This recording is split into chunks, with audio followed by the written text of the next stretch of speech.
Welcome back.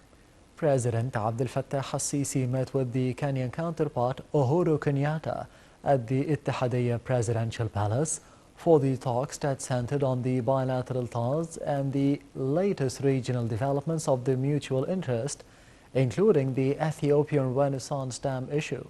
The details follow. President Abdel Fattah al-Sisi received his Kenyan counterpart Uhuru Kenyatta in Cairo on Sunday in the attendance of Foreign Minister Sameh Shukri.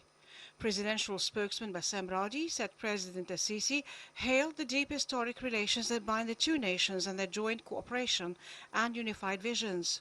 The president expressed Egypt's keenness to enhance ties and fix strategic cooperation in all fields. The head of state extended his congratulations to Kenya for being elected as a non-permanent member in the UN Security Council during the period from 2020 to 2021, expressing confidence in the ability of Kenya to represent the African continent and defend its causes in the world body. President al-Sisi expressed Egypt's keenness to transfer its developmental experience to Kenya in the joint national projects field, especially infrastructure, housing, utilities, and roads through specialized Egyptian companies. For his part, Kenyatta expressed his country's appreciation to the strong bilateral relations, confirming that Kenya is looking forward to promoting its ties with Egypt, especially in the infrastructure field, within the framework of the country's national developmental plan that depends on many axes, including health, housing, manufacturing, and food security.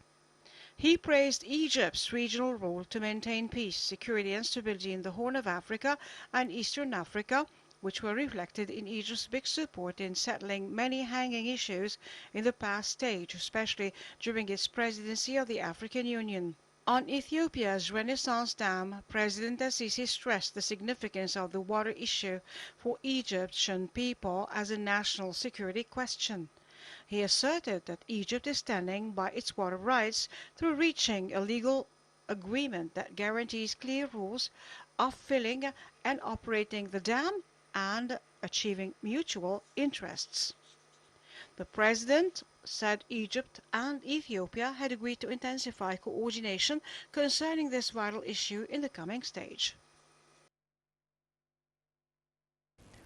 President Abdel Fattah al-Sisi instructed to prepare the medical sector to confront any probable second wave of the coronavirus ahead of the new academic year.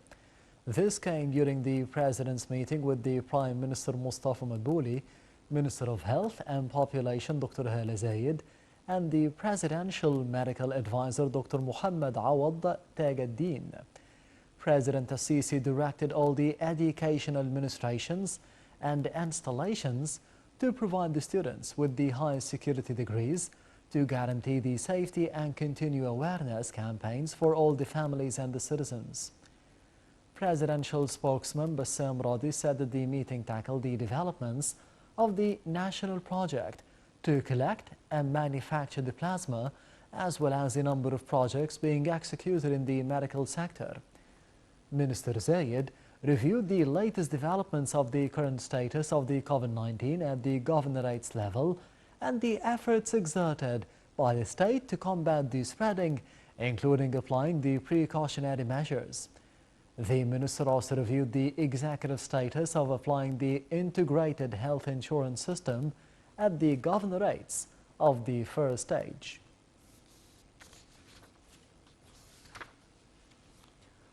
Prime Minister Mustafa Madbouli hailed the efforts exerted by the members of the Emergency Medical Committee, especially in combating the spread of the coronavirus pandemic. Reviewing a report by Dr. Hussein Al-Masri, the medical advisor for the Prime Minister and the head of the committee, over the achievements, Madbouli stressed that combating the COVID-19 drew big challenges not only to the committee but also to all the medic workers in the country as well.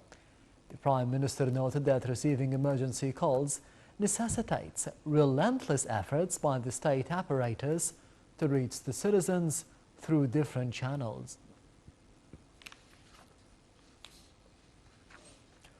Foreign Minister Sameh Shukri reiterated the Egyptian supporting stance to Syria and its commitment to solving the Syrian crisis in a way which preserves the unity and sovereignty in light of the Cairo communications with the Syrian moderate opposition.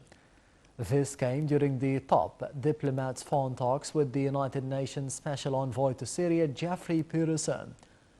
Shukri stressed the necessity of confronting the terrorist groups in Syria and the regional backers. For his part, the United Nations envoy voiced appreciation for the Egyptian balanced role to find the settlement in Syria. Peterson expressed the keenness to coordinate with Cairo until a political solution is hammered out. The National Election Authority is due to announce the final list of nominees in the parliamentary elections following the appeals verdicts. Meanwhile, an election propaganda for the governorates in the first phase will start immediately after the announcement of the final list. Elections for the first phase locally and abroad will start on October the 21st and until the 25th. Egypt has unveiled the biggest archaeological discovery so far as the Egyptian Archaeological Mission announced it discovered 59 tombs closed for more than 2,500 years, dating back to the 26th dynasty. The mission said that tens more were found in the Saqqara necropolis just days ago. Secretary General of the Egyptian Supreme Council of Antiquities, Mustafa Waziri, said that they belong to the priests and the clerks from the 26th dynasty. He added that the Egyptian Archaeological Mission will continue opening the coffins and studying the contents before the eventual display at the Grand Egyptian Museum, expected to open next year.